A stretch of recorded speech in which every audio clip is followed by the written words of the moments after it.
Yeah, well, it's quite nice having 3. It's probably better than 1, but probably need them. They're all in good shape.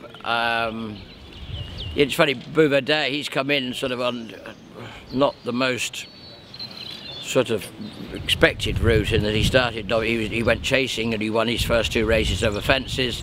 Then we switched him back to hurdles. I think, okay, Annie Power had already come out, but I'd sort of rather made the idea to JP that I think this horse ought to come back to hurdles before Faheen then had to defect.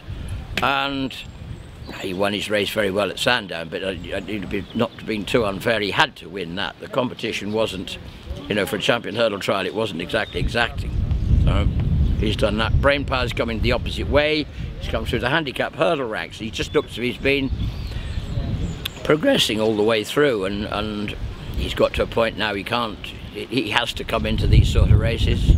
My sense of yours, but he's fairly obvious. He's been second in 2 champion hurdles already. And yet, interesting, he's probably the least fancied of our 3 runners, and yet he's already been, I say, he's been second in 2. No, those are very, very, very big shoes, and you might have quite big feet, but they're not that big yet. Everything's been good.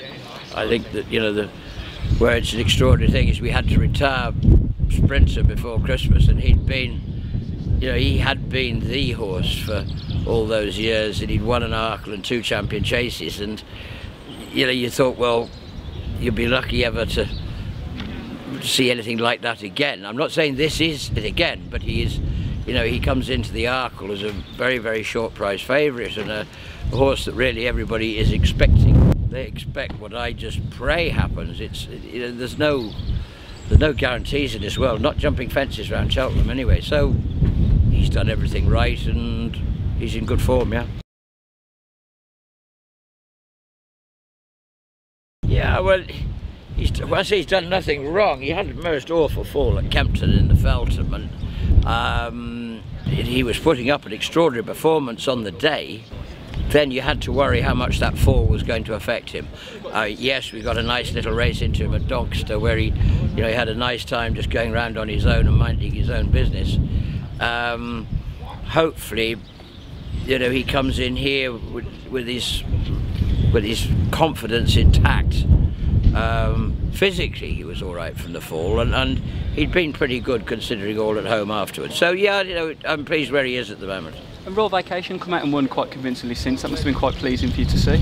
It is, yes, because he was going to beat him very comfortably, and it was going to be an extraordinary performance, as I say, bar the last fence, which was just horrendous.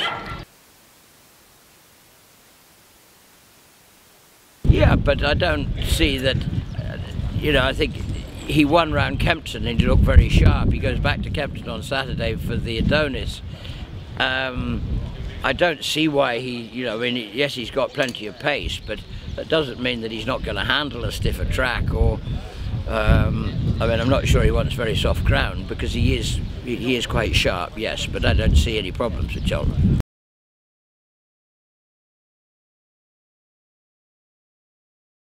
Yeah, both going the right way. I mean, I wouldn't just say that Whisper wouldn't, he could just move up to the RSA and go 3 miles.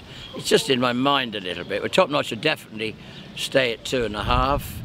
He's just been a horse he's not very big. I never really looked at him as a chaser, but he's been so consistent over hurdles, and he's just, you know, as he's been winning these novice chases, his confidence has been growing, and when he won the Silly Isles at Kempton the other day, it was a very, very good performance.